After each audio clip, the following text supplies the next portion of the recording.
man ñaari jàngat laa ci am benn bi c'est lié ak seen réaction. parce que gis naa gars yi quoi.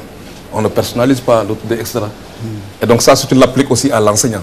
Comme tout à l'heure, moi débat. Non mais absolument, c'est que là c'est très personnalisé. Est-ce qu'on se comprend? Est-ce qu'on se comprend? Ça veut dire que combien parler de soi est difficile. Et combien c'est difficile. C'est sensible. J'ai pas mis les gants. Mais est-ce que je peux terminer? Juste quoi, pour cette question, pour dire qu'il faut peut-être que chaque secteur que vous déglu ñeneen. C'est ça. Muy déglu ñeneen que l'enseignement, l'éducation ñuy déglu ñi. Que les journalistes di déglu les vendeurs de caaf. Absolument. Il est important qu'on ait cette capacité, c'est ça qui nous permet de parler. Ça c'est un. Mais l'autre aspect que j'ai apprécié dans l'intervention de Charles, c'est que lu xewlu ne mën nañ cee jàngat. Je me rends compte que jàng nañ ci lu bëri li ci njëkk a jàng mooy humilité seen confrère. Il dit je reconnais. Ça grandeur boobu moo lay yóbbu ci je reconnais. Et donc certainement à partir de ce cas, parce que le Sénégal bu ñu jum c'est un petit pays qui est en train de se construire. Donc yooyu yëpp dafay nekk des leçons pédagogiques pour nous. Dafay nekk des leçons pédagogiques. Et maintenant ça tu l'appliques à tout autre secteur. Da ngay comprendre combien ces erreurs peuvent effectivement nous aider à grandir si nous avons les apprécier. Mais il faut en parler. Mais il faut en parler justement, il faut savoir les apprécier. Maintenant, je crois que aussi problème mu presse bi wax nañ quoi, c'est peut-être yenn saa yi empressement. Yenn saa yi am na concurrence qui ne dit pas son nom. En tout cas, nous autres qui ne sommes pas de la presse, nous pouvons l'apprécier ainsi. Donc, mën na am empressement. Donc, c'est des questions yi nga xam ni peut-être qu'il faudrait aborder et ça peut être des opportunités pour ngeen dugg ci en profondeur. mais li muy wax boo nga mooy bu njëkk. da nga wax non soleil laa ko lire soleil nga ko lire. ça veut dire que boo ko dëgg la. mais léegi boo nee fin laa ko lire ñu ne ñooñu dañuy fent rek. donc mooy yéen fi mu nekk nii. seen responsabilité dafa gën a diis que démb. parce que dem ngeen ba ñenn ci ñeen yàq seen liggéey ba tax bu ñu waxee ñu ne waxu journaliste la fi mu nekk nii kenn xamatul ndax dañuy lépp kenn xamatul dañuy nangam kenn xamatul dañuy. donc loolu li muy posé rek encore une fois ni mu ko waxee mooy journaliste bi. na mesurer responsabilité bu nekk ci mbagam. mais loolu xool li muy def. loolu tax ñuy remercier Félix ak le tribunal. parce que Félix ak le tribunal nous ont renvoyé à notre propre responsabilité et vis-à-vis de tous les autres qu'on informe. mais seen concurrence bi dafa salté ah. concurrence. oui mais gars yi man non je veux bien que mu àggali après. waaw mais non je pense que loolu dafay nekk beneen loolu beneen je pense je ne sais pas est-ce que. j'aimerais bien que mu tënk ko. waaw mais man li ma seetlu moom mooy que depuis ñu dugg ci rubrique bi c'est vrai que tone bi dafa wàññeeku. man duma journaliste moi je fais de la musique. parce que mais non moom laay wax ni man musique laay def man je suis tout le temps dans la presse am na ci yu bëri d'accord uma ak journaliste yi vous vous protégez yéen trop tey jii nii. gars yi vous êtes sur la scène. non mais Félix je le connais bien sama depuis bu yàgg na mais tey jii observateur su defoon une bu mel ni même plus de rigueur sax laay am parce que pour man lii déstabiliser dëkk nga boo nekkee sénégalais tey nga lire lii dugg ci avion bi dugg toog ak français sax dina la xool benn bët xool pour man quand même c'est assez grave il faut pas que ngeen teg ko ci terme erreur dafa pour man dafa tuuti pour fekkee ni vraiment da nga bind à la une 5 cas bu am Ebola yoo xam ne du ministère de la santé du ministre bi moo ko wax lu ko déclaré loo xam ne quand même sama yaayu keneen papu keneen ñëpp ñi ngi ñaan Sénégal Ebola bañ fi dugg nga yeewu def benn titre 5 c'est quand même assez grave.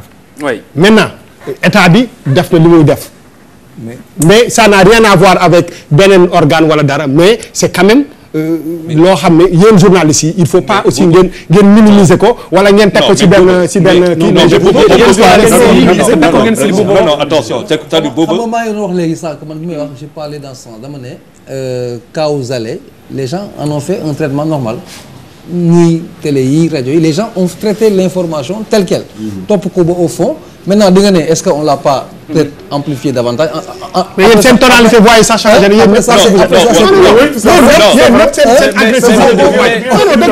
parce que tout simplement on parle de vous. gars yi nit Pierre de loolu la wax. mais franchement gars yi ngeen mën a nekk nag c'est-à-dire que ku nekk am nga àddu booy joxe par rapport à mais je pense que benn côté. tu ne peux en aucun cas être un objecteur de conscience. on parle de mien en tout cas. dama la ne que ce cas-là. daf ma won ma responsabilité. ça veut dire que xam nga passé na lan laa si jàngat. gis nga nit booy bëgg a avancer. boo toogee si loolu fa ngay toog doo jëm. wala nga am loo fa jëlee.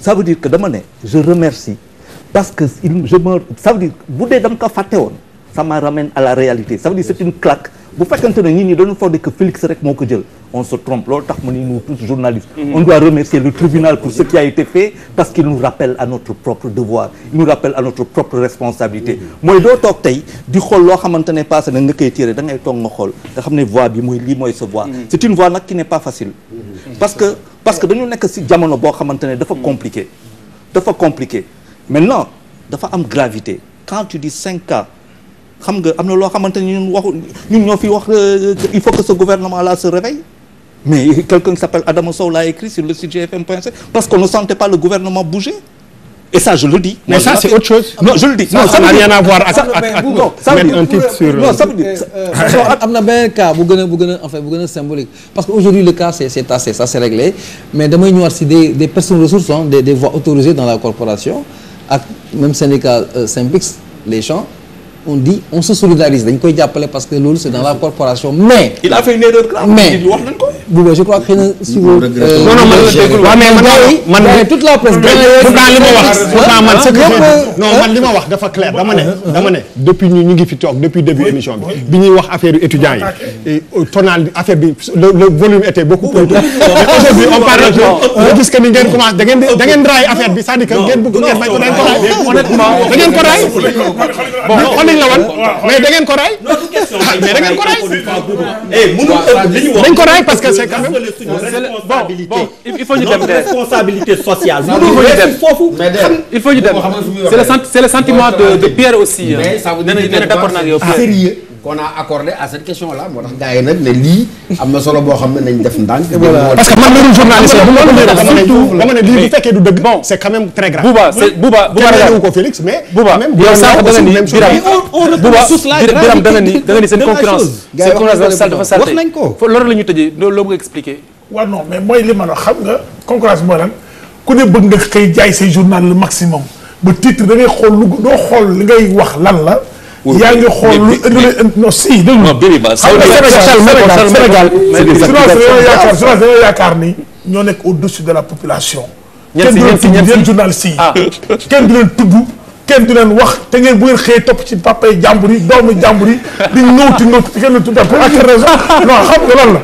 non da ngeen a war a arrêté da ngeen a war a arrêté jaay journal am na mais da ngeen wax population dañoo bëgg a déglu dëgg bu ngeen yor ay yoo xam ne c'est faux xam nga 5-4 mais c'est grave c'est très grave ça veut dire xam nga tey bu doon na maa def loolu du ma journaliste na ma tëj li ëpp liñ tëj waa ji parce que oui parce que les journalistes boo doon ñu def ko 1 an de sursis bu doon naa ko ñu tëj ma plus que lañ ko tëj xanaa duñu sénégalais comme man il faut arrêter. mais bien yaa ngi ne lañ ko baal léegi nañ xool ñu ko non loolu baal autre loolu mais dañ ko war a condamner pare bu ko président di gracier la wax. yow journaliste yaa ngi wax. juge bi moo ko décidé. c'est une condamnation juge bi ko décidé. mais ñëpp xam nga tax nga nar am problème xam nga tax nga nar am problème yaa Bouba xam nga tax nga nar am problème yaa Biram parce que journaliste yi fu mu nekk nii seen xeex mooy dépénalisation délit de presse. loolu booy xoolee sax loolu moo bloqué code de la presse bi nga xamante ni moom la gars yi di bëgg war a mais ça permet quand même d'en parler ça. loolu yéen la concerné. waaw yéen bu ñu bu leen bëggee ñu dépénaliser délit de presse loolu c'est mais chaque jour nit bind loo xam ne du dëgg. mu gaañ papa wala mu gaañ doom wala mu gaañ yaay te kenn du ci def dara kooku c'est la vérité. loolu am na mais xoolal ci njëlbeenu wax bi. wax nañ ko mais métier yëpp di nga. kon ngeen war a mel comme société bi génnee si société bi mais léegi bu ñu juumee attends c'est trop facile de dire que damay liggéey léegi su ma xawee ne booba gis naa ko dem muy fecc fa la muy naan sàngara kenn ma bind kenn ma jàpp te booba di Sénégal ngay sénégalais. li ngeen bëgg mënul nekk. non il faut non bi Sénégalais ku tooñ sa morom dañ lay àtte teg la ci yoon. waaw mais ak fu mu mën di nekk bi ko defee dama ni journaliste sénégalais la. mais Birima sénégalais la Birima entre nous. yéen journalistes yi du ñëpp ñoo ne nañ dépénaliser ñi naan nañ dépénaliser mais ñun ci suñu bopp mais attends du ñëpp ci d'accord. effectivement am nañu d'accord ne on n'est pas des Sénégalais à part entière ba lu tax dans l'exercice de notre fonction waruñu ñu mën traduire devant les juridictions et oui ma ça se défend ça se défend on est parfaitement d'accord. donc du journalistes yi ñoo taxaw ñoom ñëpp maa ngi koo nekk benn say ne bu ñu kenn yóbboo ci tribunal. et puis attends léegi li ma bëgg a xam der juste li ma bëgg a xam yéen journalistes yi li ma bëgg a xam mooy lan mooy est-ce que journaliste bu defee délit dañ ko war a tëj comme ni ñu tëjee Biram bu defee délit wala délit. mais absolument. kon on est d'accord mais attends il faut pas aussi ñu def confusion. dépénalisation. ak déprisonnisation par rapport ak délit bi nga xam ne c'est à titre individuel c'est dans le cadre du travail. exactement c'est dans le cadre du travail exercice fonction bi. absolument c'est là on parle de dépénalisation. mais journaliste bu yow boo demee léegi sàcc ginaaru waa ji dañ lay tëj léegi. ko kenn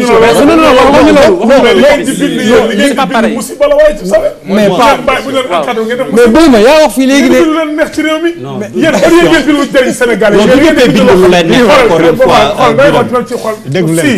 da ngay toog gis benn waay booy liir boo jëlee sa xaar jënd journal da nga bëgg a liir lu lay jariñ mais bu par exemple tey lii ku ko jënd nga sa xaar pare liir nga loo xam doo mën a añ tiit ma kenn parce que añu ma ndax mais bien sûr da ngay tiit mais Birame li nga wax c'est pas grave loolu ñëpp si d'accord. léegi man non loolu dama ne mais juste Cheikh Mbow mu wax.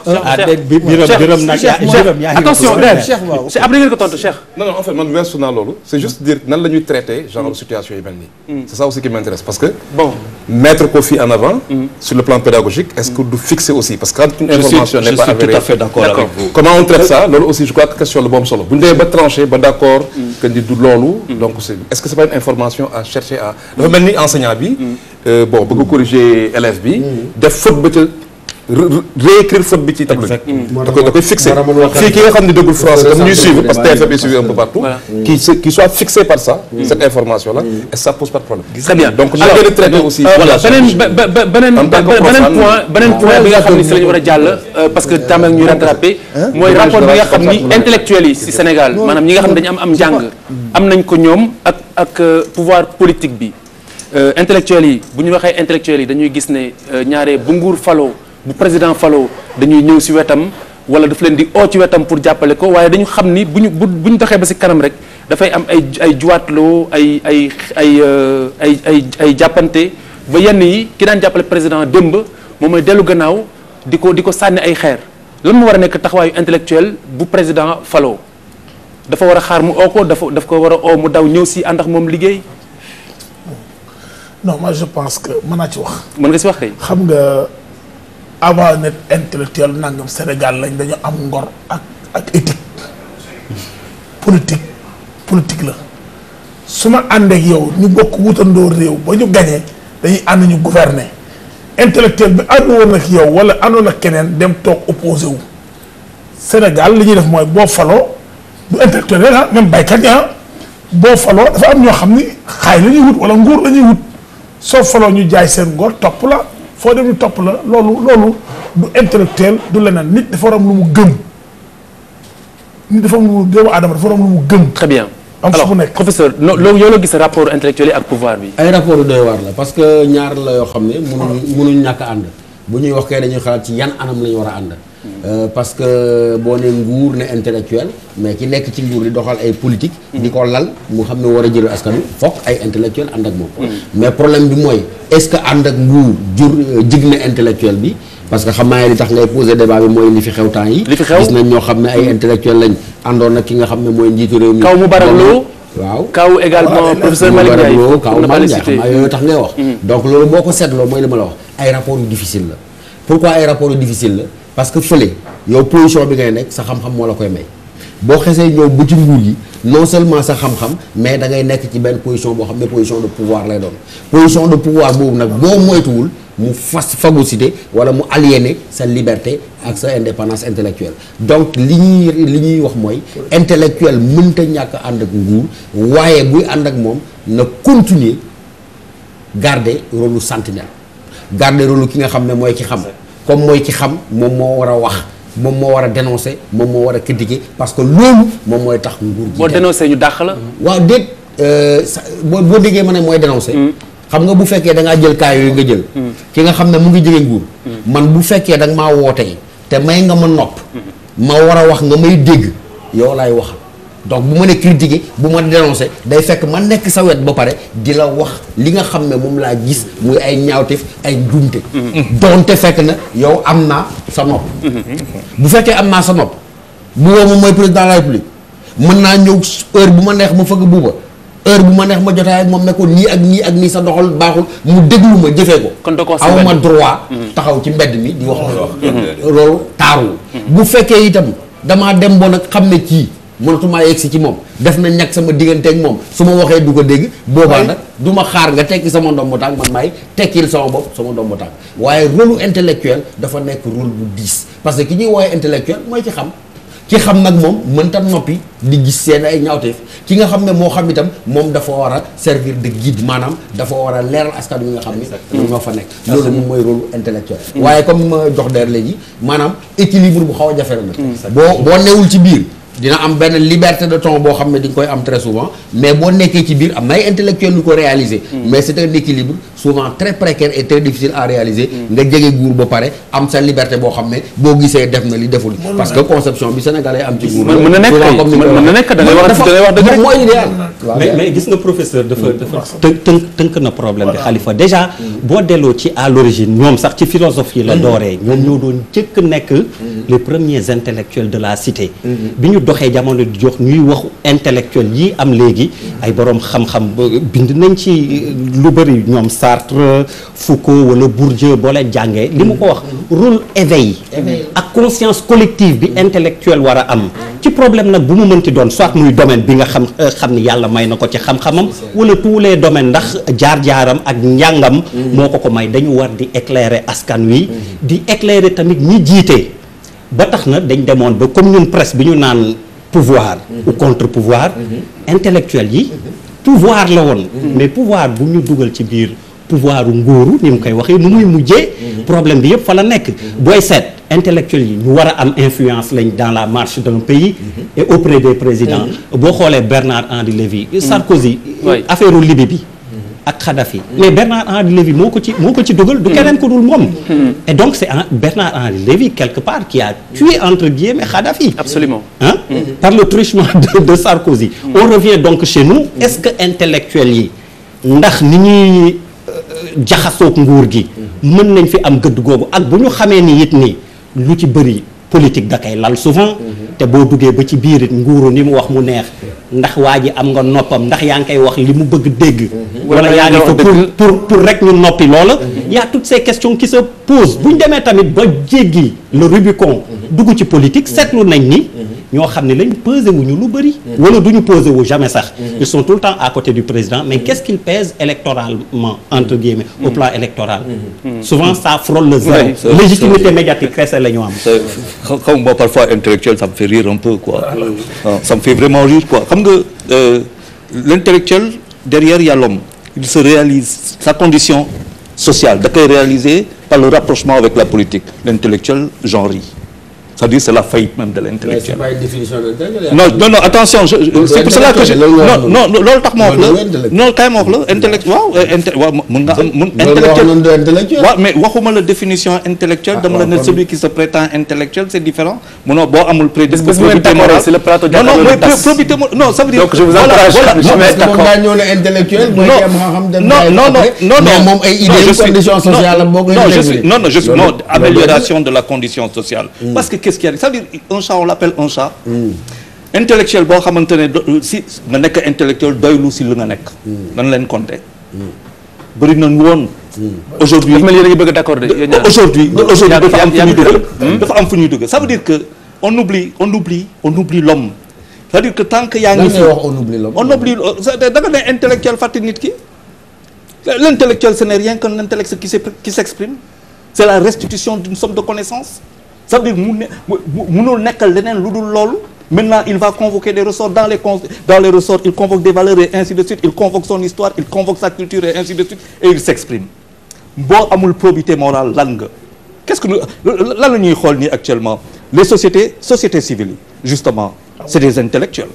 ñoom ñoo ko nekk pour l'essentiel ñoom ñoo ko mbub ñoom ñoo ko jël dégg nañ leen ci ay affaire étudiants yi dégg nañ leen ci Ebola dégg nañ leen ci kii et ainsi peut-être quelques-unes parce que am na ñoo xamante ñu ngi leen di dégg c'est peut-être le rendez-vous des intellectuels qui est faussé tey bu ñu toogee ma xool quand je vois que des intellectuels vont dans le cercle du pouvoir et au gré des arrivées et des retours. ñooñu ay contre-exemple lañ Charles ñooñu duñu référence duñu modèle on les appelle même pas des intellectuels justement ñooñu moom wax dëgg yàlla taxul ñuy wax ñun dañu nekkoon ci principe bi bala ma ko jox parce que question bi dafa leer lan moo war a nekk taxawaayu intellectuel digganteem ak nguur yow yaa ngi wax ne am na ñu fi jaar def lii ñooñu fi jaar ñooñu ay contre-exemple lañ duñu ay royuwaay kii ne koo xam ne nguur gu ñëw nga ànd ak moom ko taxul ñuy wax nag sëñ bi boobu taxul ñuy man formulation question bi bu poser problème parce que ça donne l'impression que pouvoir bi ñu fa nekk sax duñu intellectuel en tout cas pour ñun on suppose que pouvoir bi ñu fa nekk ay intellectuel lañ bien sûr donc ça c'est le premier aspect donc fii peut-être que dañuy wax intellectuels yi nga xam ni ils ne sont pas politiciens ou ils ne sont pas qu'on peut appeler société civile c'est tout le sens de la question donc c'est peut-être ça donc loolu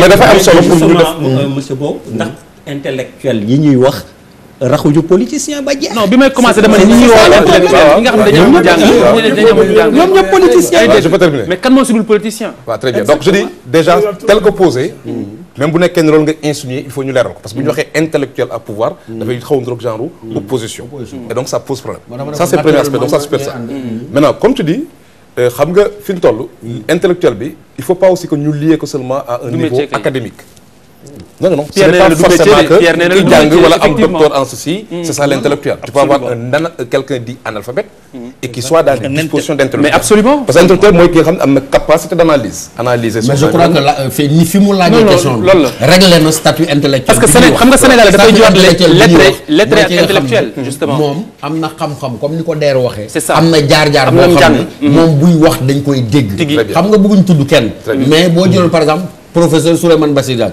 kooku bu waxee nit ñi dañ koy dégg am na fu mu toll kooku la ñuy woowee intellectuel waxuñu intellectuel au sens de ki nga xam ne day xalaat mën na am duggo école non yegguñu foofu intellectuel bi ñuy wax mooy ki nga xam ne am na kàddu bu waxee ñu dégg ko nan la war a taxawee moom ak nguur donc yooyu les non-dits là xam nga si débat yu mel nii buñ ko leeralul rek dafay ça peut poser problème mooy yi nga wax précision yi ça c'est un aspect maintenant suñu ñëwee nag suñu juboo ci concept yooyu pour ñun intellectuel boobu effectivement nekkam ci nguur dana jafe dans la mesure où li ñuy xaar ci moom la xam nga il doit être objectif te xam nga nguur dafa sphère boo nekkee si sphère pouvoir rek dafa am yenn saa ñu naan la ay da nga war a am ce qu'on appelle quoi kii de réserve droit de réserve devoir de réserve mais intellectuel loolu lié wu ko c'est normalement war ko lié dafa war am indépendance am autonomie dans la pensée dans la réflexion donc bu ñu la dégluwoon da nga war a dem simplement bu ñu la dégluwoon da nga war a dem bu ñu la dégluwoon tuuti da nga war a dem c'est ça donc il doit être très objectif mais nguur justement soo defee relation bi nguur dafa war a soxla intellectuel boobu parce que pour pouvoir prendre des décisions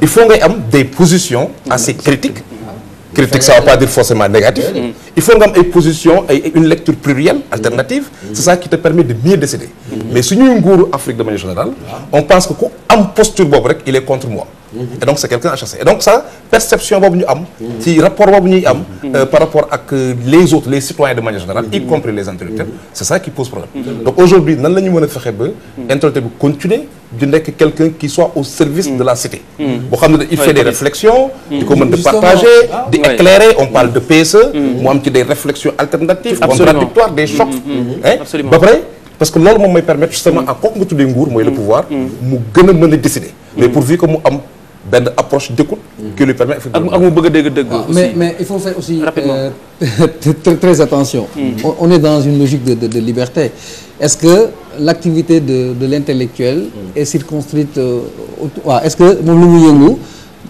en fait je veux dire je vais vous poser un autre problème pour dire pour ne pas aller très loin en français est-ce que évolution la est-ce que intellectuel amul droit prendre une casquette politique mais damay politique. ah kañ non attends si non attends xam nga Charles pose le sànq lu am solo aussi quand il invoque la probité intellectuelle xam nga ñu koy waxee ci kii xam nga loolu dafay andi beneen aspect mais le mécanicien de xam nga politique gestion des affaires de la cité la yow si tu penses que da nga war a am une coloration pour dugg pour la gestion de la cité mais war nga am xam la booboon nekk fii nekk fële en même temps mais mën nga nekk comme on dit un intellectuel par exemple le philosophe là.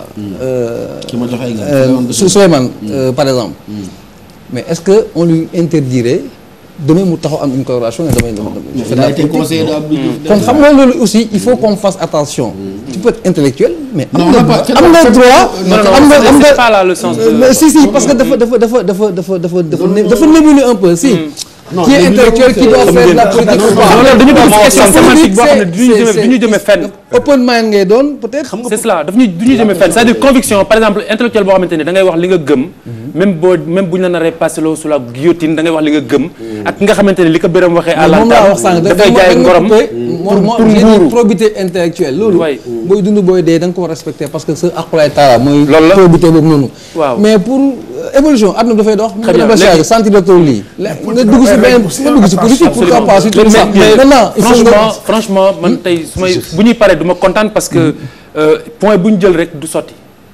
mais parce que il faut ñu faral waxtu yi. est-ce que du say point non point yi bariwul waxtu moo néew parce que dañu war a waxtaanee boo maraîcher moom mooy bërëb bi nga xam ni nëgër nii moom mooy dalal transporteurs yi moom mooy dalal oto yi ñi nga xam ne ñoo jóge woon Colobane ñu toxale leen également fële di pompier loolu mooy solo surtout teewaayu tey Mansour Ndir bu syndicat des routiers bokk transporteurs yi Pierre je te tords un peu le bras parce que il faut quand même ñu wax si donc léegi li ñuy def rek moom mooy jéem a dem nemeeku ji déjà ñi fa nekk nan lañ dundee bouleversement bu bees bi balaa ñu dellu si plateau bi.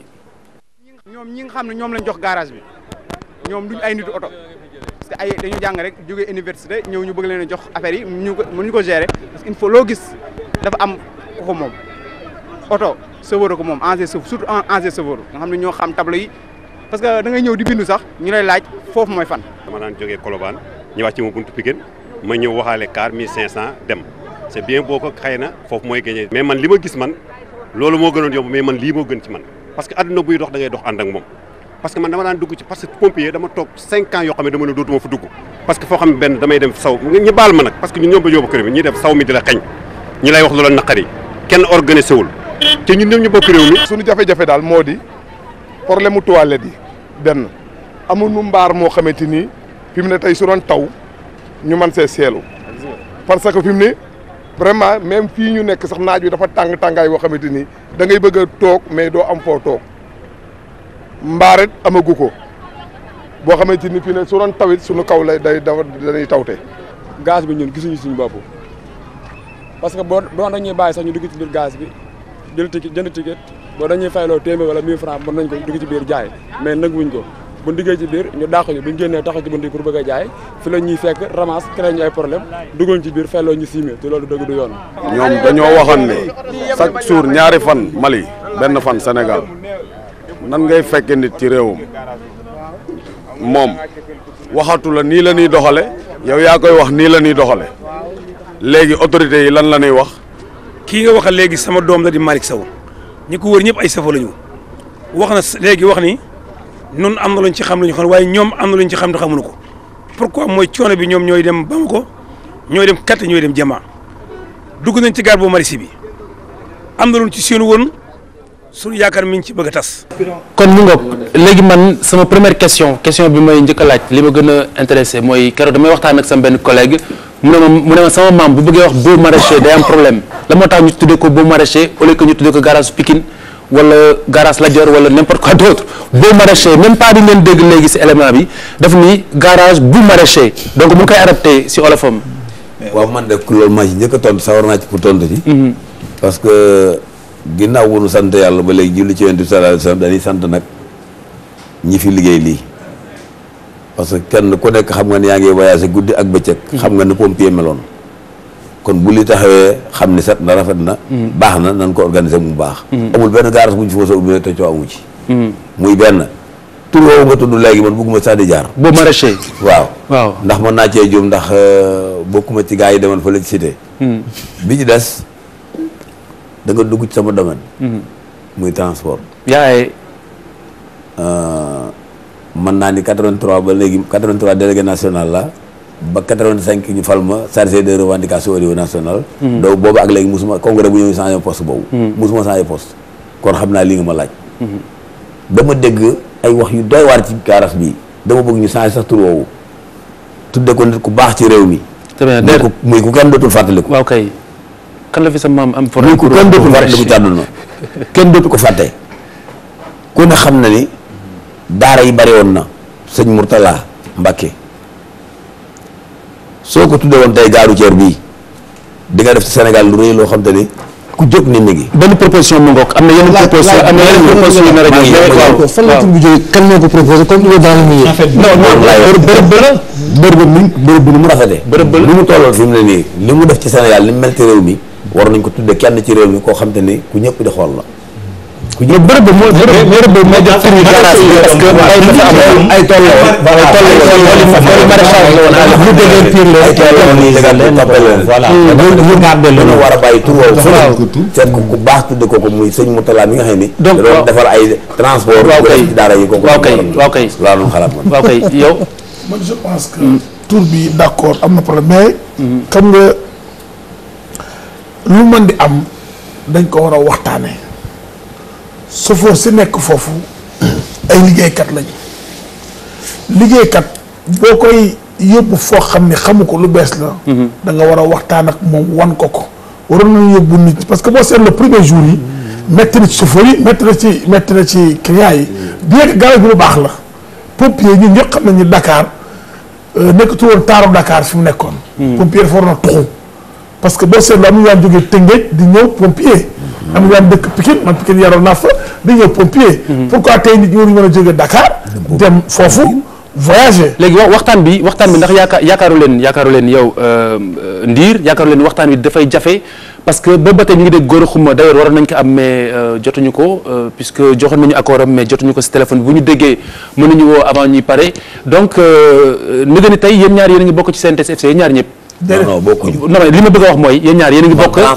balaa nga sori damay leeral ñi dama ni seen yéen a bokk confédération. oui yéen a bokk confédération on est d'accord.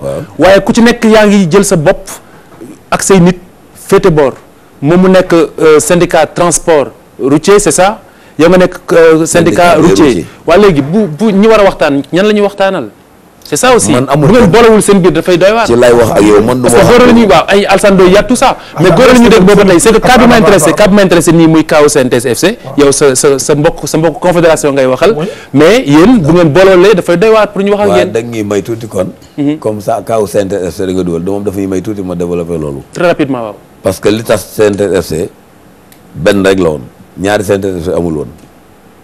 góoru xuma moo wax ni agent secret la Cheikh Diop ni ko dootoo fi nekk ñun ni ko man ma taxaw ni ko en tant que chef de revendication faloo ko ñun ñoo ko fal buñ koy dàq noonu nooy woo 14 régions yi ñëw taxaw nu wax leen kii li mu wax gars yi jël ci décision mais yow yaa jël décision. léegi kan mooy récépissé bi si yéen. dama wax maa ngi ñëw rek foofu lañ jógi ñu jey nekk di ca xeexoo ba CNTS FC tas nekk ñaar baxaw jëm na le kii jëm na le loolu mooy di CNTS FC kan mooy récépissé bi si yéen. baxaw ko c'est légitime man yow yàlla parce que baxaw moo yor syndicat bi te moom laa àndal. donc góor jëm nañ la woo bu fekkente ni yaa ngi ñuy dégg mën nga ñu rappeler pour indi si xalaat. léegi bouleversement bi syndicat kii bi indi déménagement bi surtout ñu plonge si fond débat bi parce que li ñu dese si wax. waaw man ma koy jàngal ñu war a dem ci mu gaaw pour defar dëkk bi. voilà man je pense que bon d'abord boo maraîcher il faut être très inspiré pour nga jël benn tur boo xamante ne kenn du ko jàpp kooku il a été très inspiré de le faire voilà ça c'est la première. La deuxième chose mooy que da ngay xalaat rek état ñaata lay gagné boo naree jógee Dakar dem ba Pikine ñaata ngay gagné si litre essence bu nekk taxe yi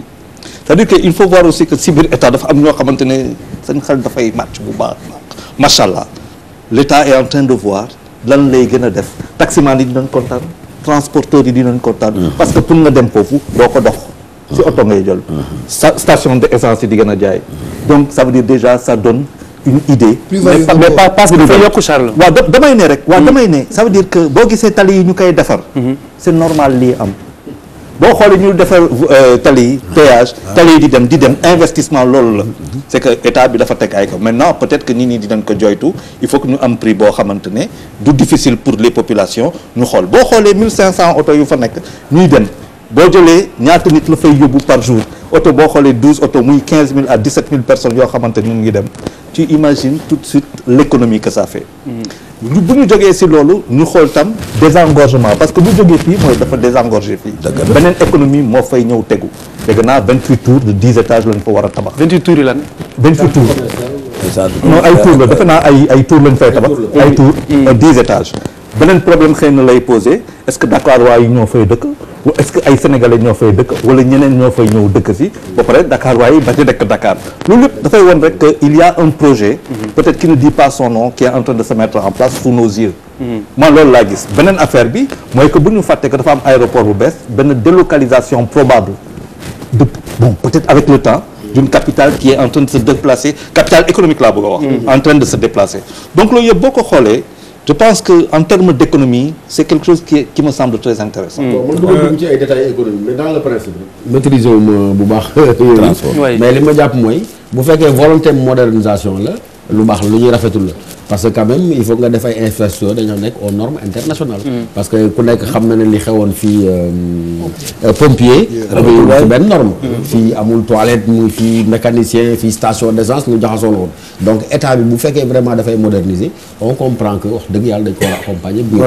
waaye nag li ma déggee mel na ni boolewul ñëpp ñu ci waroon a bokk parce que yenn saa yi démb maay dégg laa leen bëggoon leeral mu leer ñu def waaw si fi nga tàmbalee di ci li boolewul ñëpp laay bañ a dégg waaw mais man li ma dégg nga wax ko sax parce que xam nga problème bi pour man c'est beaucoup plus important que état d'esprit wu benn nit ak beneen parce que dama dégg ngay citer ay nit nommément ne diw dafa wax ni agent secret nga pour man lii c'est non waruñu ko tudd voilà non mais d'accord mais loolu c'est beaucoup li ñuy wax nii c'est beaucoup plus important pour man Sénégal dafa ba pare Sénégal daf ci am ñoo man fii laay waxee waxuma fële voilà pas kii dawal waaw mais fële ak fii yëpp Sénégal mais non li ma bëgg wax moom mooy que Sénégal ñoo moom projet bi sénégalais yi ñooy voyager ñi gën a ëpp ci ñuy voyager di dem pompier daan dem pompier à la limite ci banlieue bi la ñu jógee donc je pense que même problème de transport boobu ne se pose voilà exactement et puis foo fekk réforme nag quand même buy am xam nga Afrique nag moom benn problème la ñu am mooy que bëgguñu changement bëgguñu dara lu ñuy changer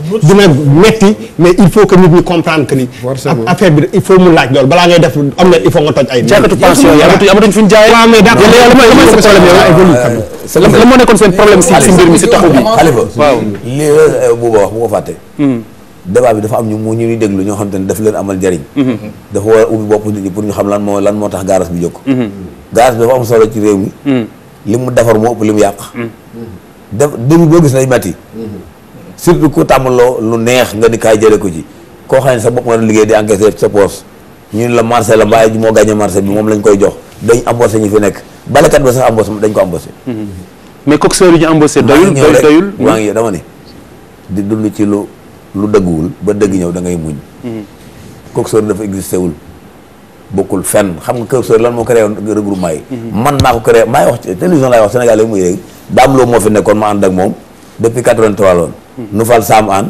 mu yor pompier mu ñu fal sa fédéral mu yor national du créé ay regroupement pour ñu mënatuñoo liggéey ñi accidenté ba seen i bët yàqu wala seen loxo dam ba mënatuñoo dawal ñu mën leen di dimbali solidarité boobu lañ créé woon regroupement dañoo dem nag léegi ba lañ ko créé woon ñaari junni nit nay liggéey téeméeri nit di ko séddoo kon bu ñu jafandoo ci gaaru ceer ba di ci jafandu naan duñ ci ubbi gaaru ceer bële d'accord ma boo gisee au début ma ni nañu ubbi gaaru ceer bi ñu ni ma état de la jënd man kenn jëndu ma kenn mënu maa jënd ndiir laa sant am naa fulle kenn du ma jënd ndiir ak kuddu non dama lay wan ne la ku sant démal ñu man dama boo dema la ndiir laa sant mooy dama warul mën a jaay saw bopp lii mais dama gis ni 7 milliards 500 millions ñu liggéey ko mu affaire bu liggéey bu doy na ne nga dem ba ci biir gaaru ceeb Sénégal gépp bokk nga naa gisuma ci saw bopp damay lànk naa loolu moo tax may dañ ko ubbi waaw man li ma bëgg a leeral foofu mooy mën naa wax man ci turu Alassane Ndoye parce que nag ñoo bokk centrale syndicale man topp ci secrétaire général bi bu CNTS yéen a fegg yéen a juru CNTS FC yéen la feggee ëpp doole ci transport Sénégal loolu leer na ñëpp bu ndiir d'accord nga non mun ko weddi bu téeméeri chauffeur nekkee Sénégal 80% ça noonu am bon li am mooy Alassane Ndoye néew bu ñu ubbi garage bi on waxuma yaa ko wax non may ma eggale non maa jël parole am nugu transport lan bokk Alassane sama nit la muy benn syndicat bi ma ciy nekku ci te sama xarit la am na fu mu féete ak man du mu do mais ñun foofu lañu man xam nga ma sa loolu ñun foofu lañu baax vraiment xam nga fan la parce que yéen da ngeen di personnaliser vraiment te li ñuy wax nii moom laa ni wax nii transport c'est beaucoup plus important syndicat yi mais syndicat yi lañu wax syndicat yi néewuñu bu ñu ubbi condition yi ñu war a ubbi c'est important parce que ñaari confédération ñaari centrale ñun concerné wu ñoom ñooy bot liggéeykat yi ñu ciy dugg nag mais liggéeykat yi néewuñu waaw absolument raison buñ fi naree nekk nag xaw ma naka Ndoye xaw ma ndiir professeur c'est que le problème xam nga problème bi xam nga problème bi li am importance mooy garage bi lan lay justement garage bi volonté moderniser transport bi la. ñun ñëpp dañuy tàcc. xëy na nag am na ay. conséquences négatives parce que am na waa joo xam ne ñu yoon na station tàggu toog yooyu. xam nga la mooy problème bi. l'enseignement. Vous voulez prendre attention justement Charles. parce que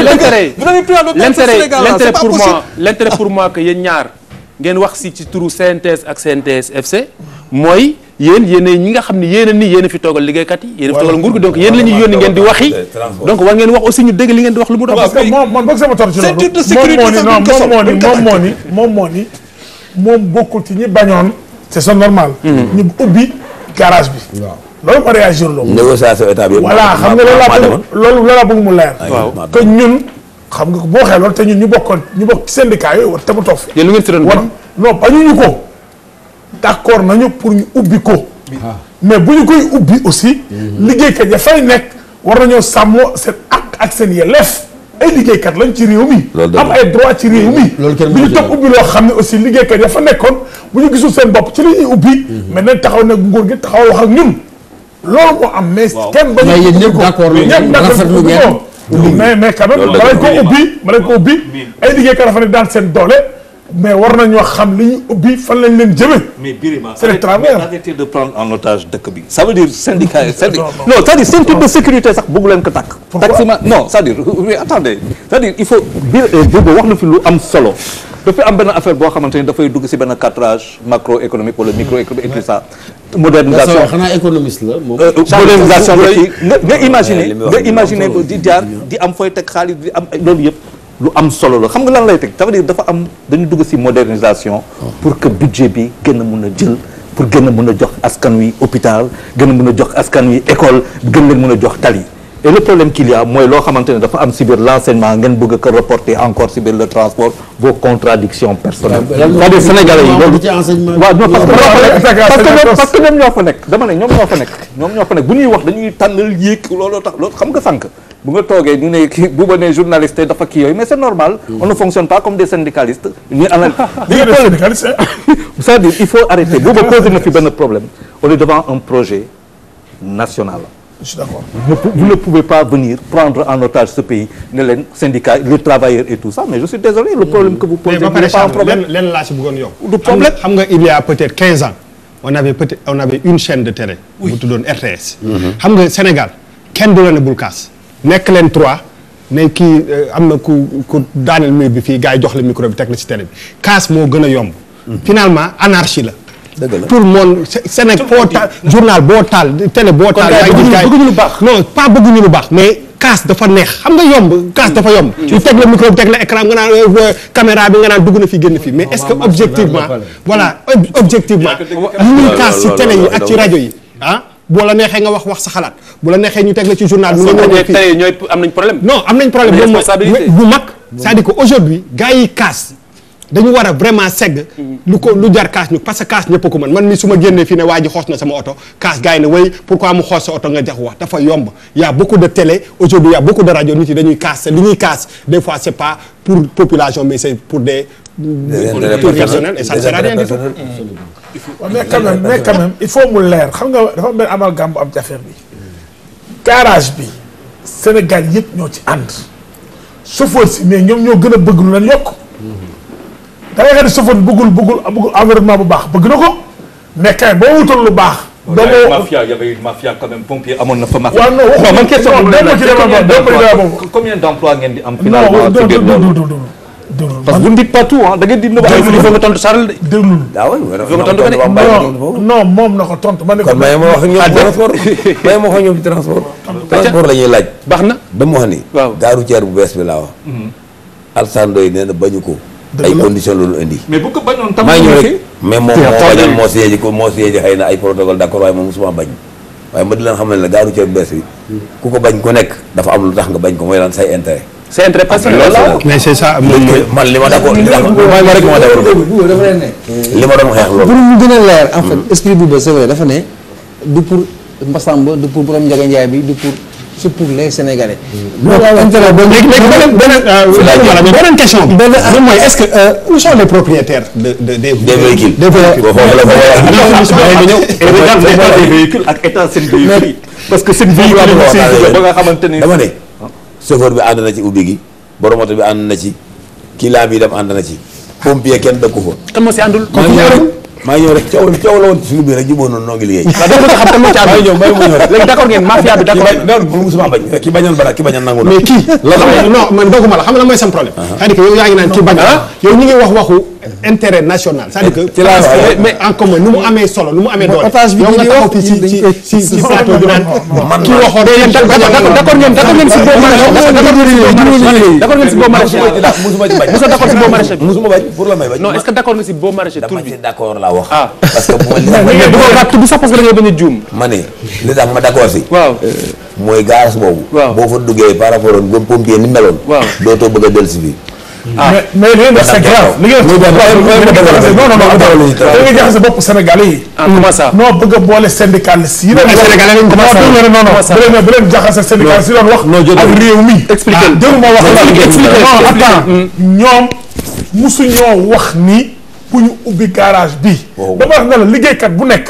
soo koy indil dara di nga toog waxtaan ak moom mu xam sur yenn conditions lay demee. am na ay droits yu muy teg ñi doon wax. à l'occurrence Alassane Ndoye ci loolu la doon wax Alassane Ndoye disait que ñun ay chauffeur lañ tabaxal ngi ñu bisu bu baax mais kay accepté leen ni conditions yi amoon pompier ay impôt maraîcher dafa changé complètement ñoo xamuñu woon révolution xamuñu woon lan la non ñoom du ñoo yokk prix est-ce que da ngeen si mais condition non parce que moi j'ai un problème quand même chauffeur moom yokk non waxuma chauffeur dama laaj non ça va au-delà suma question foog nga comprendre ko parce que lu ngay posé nii je vois les prémices situation yi changé na condition parce que bu bëgg du wax na fi benn réflexion bu fekkante ne bu ñu xoolee ñu doon ñëw pompier la plupart si biir banlieue bi la ñuy jógee kon yéen ñàkk ngeen foo xamante ne xëy na ñàkk ngeen ay marché parce que yéen àndu leen yéen doo leen xaritu askan wi de c'est-à-dire que contrairement à li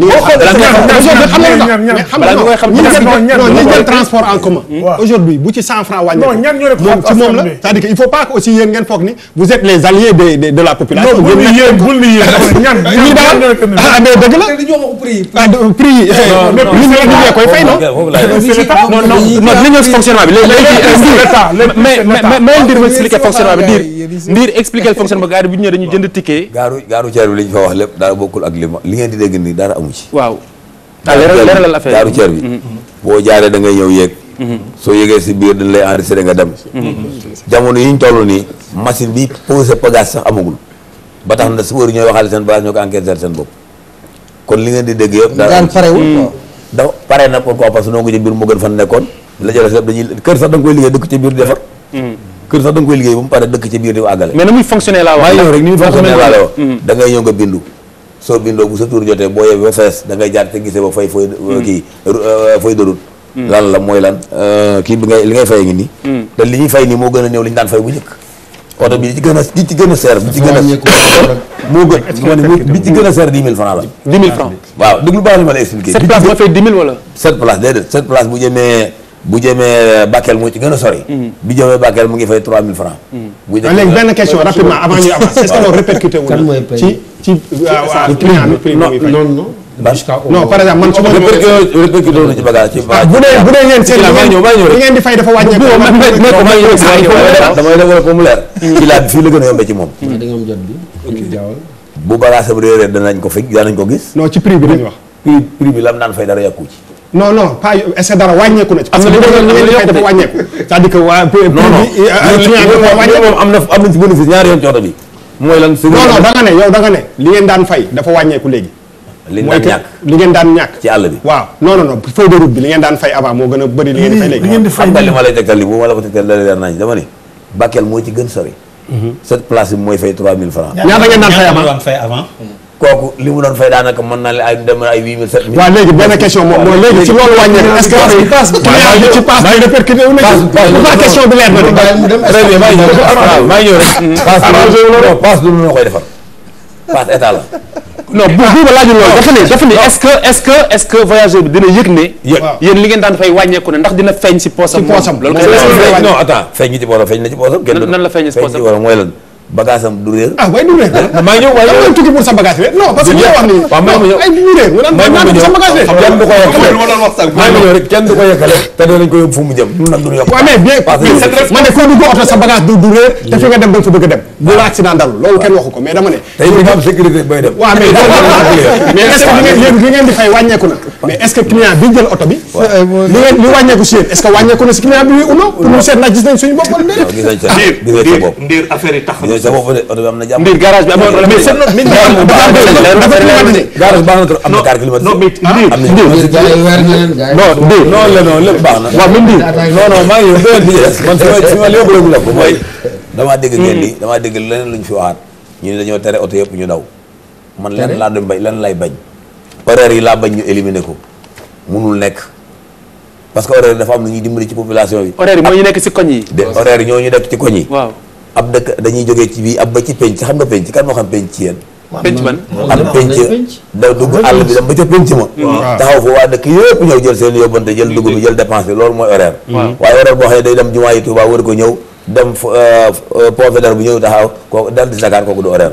horaire day jàdd ci àll bi. te yooyu maa ngi ñëw rek. dama dégg problème bi ba léegi. non non modernité bi lay bañ modernisation système bi lay bañ parce que dafa bëgg ñu garder ko comme à l'ancienne. non pour les horaires. horaire dama mais si je comprends bien sax mais horaire yi. man dégg naa ne horaire day am ba léegi ci horaire yaa ngi ca gaaru Thier ba. dañoo bañ a dem ñu nii dañ leen di éliminer lañu waxoon man leen kenn éliminer wu leen. dañ la wutal terre-plein ci biir gaaru Thier dañu ñëw taxaw seen i client di leen fekk buñ paree départ. non loolu laa doon wax sax xam nga leen san am nañ léegi beneen question moom mooy que yow da nga wax sécurité nga ne sa bagage du réer est-ce que parce que kii di sécurité ci oto moom mooy oto bi ci boppam oto bi ngay dugg da ngeen changé oto oto yu soo mënee si sécurité parce que est-ce que parc automobile boo ko changé wul lan nga assuré waa ji sécurité da ngeen ànd ak ay garde du corps non mais booba da ngeen am pneu yu bees non mais booba daal tontu foofu am na man dama la oto bi ci gën a garanti mooy oto benn ba amul pièce du fa yeb pila naka benn ba amul pièce mënut a yeb pila léegi oto amul pièce mënut a dugg foofu yeb pila am pièce yu mën a da ngay gis car rapide boo xamante li ma lay wax non mais man li ma lay wax nii lu clair la mooy lenn moom mooy que aujourd'hui à part ngeen boo leen changé wul parc automobile ñun ay bët lañu yore ci réew mi lañu dëkk dañuy daw ci tali mënoo fi am magie ba mën a changé benn oto comme Spider-Man laal ko mu beesaat oto yi fi màggetoon démb ñoo fi nekk tey ban forme bi ngeen ba oto bi gën a kon pour mu am kayit yomb na mais est-ce que kayit yi ci anam yi mu ko war a amee la ko amee mais noo ngi changé si c'est la même voiture code bi nga yoroon daal ñaata bis daw non mais est-ce que changé ngeen parc automobile yi non dëkk bi lay daw mais yi daw jëm ba ay changement baa ngi continuer changement bi waaw mais léegi benn précision laa bëgg 2 minutes très rapidement pour modernisation bi ñuy wax yaa ngi wax horaire bi mais est-ce que transporteur libre ne man daw ma penc Touba lay yem par exemple est-ce que warul am liberté boobu. am na kay. mais par force il faut dem si penc mi. dugg si dëkk pour mu nekk horaire. pour mu def horaire. parce que am na ñu arrangé bu defee lee am na ñu arrangé bu defee lee. day dem ca rang ba. on doit être libre de kon dara soppeeku la en fait office gars yi dañ toxul nii rek. moom laay wax ni dara soppeeku la c'est de la poudre aux yeux dara soppeeku la. waaye léegi soppeeku am na. ah gaa yi am nañu jàppale soppi bi may bëgg a wax Xalifa mooy daal nañ soppi jikko yi changer garage baax na waaye wax dëgg yàlla boo xam ne day tukki di dem ak a ñëw di jëlee oto ci garage yi am na chauffeur yu jàmbaare waaye jikko yi li ci ëpp ay gaañu doy waar loolu moom dëgg yàlla loolu moom mooy ngeen cee taxaw xaw ma ndax am ngeen ay kuréel seen mbir yi seen mbir yooyu ak lu ci yëngu waaye fi mu nekk ni wax dëgg yàlla chauffeur gi seen jikko doy na waar waaye day wekk ci taal Malboro bi sàkk bu client bi waxee mu ngi def Ndiir wax na fi sécurité wax na tam sûreté mais Ndiir dama bëgg ngeen xam que c'est une obligation c'est-à-dire nit warul voyager bagage réer nit ay le confort du favori très bien ça ku ko fay mu fay 1000 francs may fay 50 francs wala fay 3000 francs c'est pareil da ngeen nar a assurer sécurité nit ñi da ngeen nar a assurer sûreté bagage yi yóbbu nit ñi avec le confort ba pare da ngeen war a Charles da ngeen war a au lieu de nara c'est wara parce que nara mooy vous devez c'est la war a def dañ ko war a def da ngeen ko nara mooy waaw daf may sonal rek mais vos obligations da ngeen xam te beneen affaire am na dafa am prix bu wàcc à un certain niveau répercussion des prix pour le consommateur.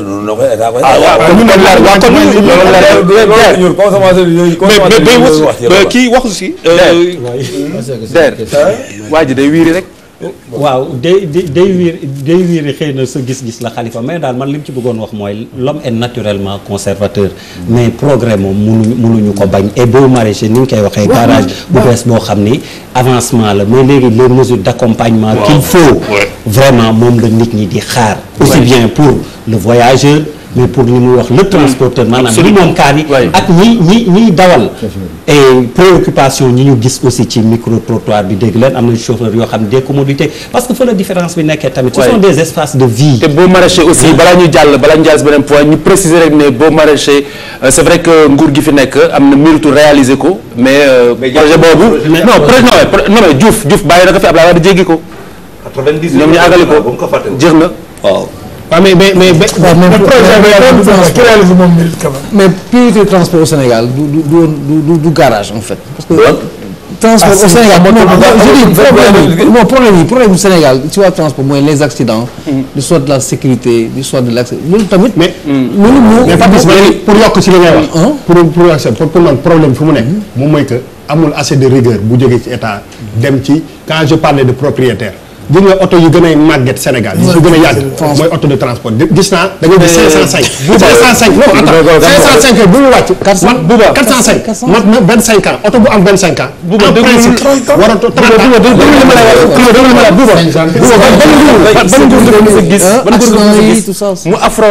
mu affronter cas bi ngay wax nii nga xam ne c'est tellement évident parce que ndax suñuy nguur yi dama yaakaar ni ñoom ils ont des approches électoralistes donc pour bañ a fâcher transporteurs yi mais duñ def vraiment li ñu war a def. mais duñ ko affronter ak loxoy neen aussi. mënoo fekk benn système muy dox. mais progressivement. waaw mais voilà mais état aussi def. état aussi def effort. jàppale liggéeykat yi nekk foofu. ñu am comme. mais bon mais encore une fois on revient donc. ci une chose volonté état te kaay ma wax la ni ngeen wax neexu la weddi. képp kuñ fi fal te déjà sa xelam yi nooy def pour toogaat fi doo fi defar dara ndax loolu laal effectivement laal nga ay intérêt laal nga ñoo xam ni du ñu kontaan du coup mooy li ñu doon wax ci enseignement bi mooy li ñu wax ci transport bi c'est bien moi je ne suis pas d'accord si boobu très bien ku am oto 25 ans mu lay verser 100 000 wala 50 000 par donc ñu ngi en direct ci Jakaarlo ñu wëyal parce que léegi ñu war a jeexal ndëkk comme waxtaan wi du jeex. waa léegi mën daal. ci diggante marak mase bi jululi suuf.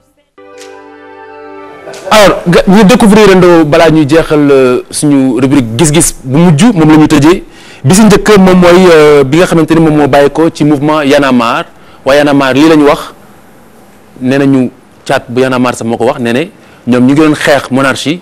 waaye ñu ngi mujj daanu ci dynastie je pense que waxoon nañ ko fi junne nañ ko bi passé très rapidement rek déjà suñuy invité lan mooy seen gis-gis ci gis-gisu Y'en a marre balaa ñuy dem ci beneen bi. ci phrase bi si boppam man góoma Y'en a marre.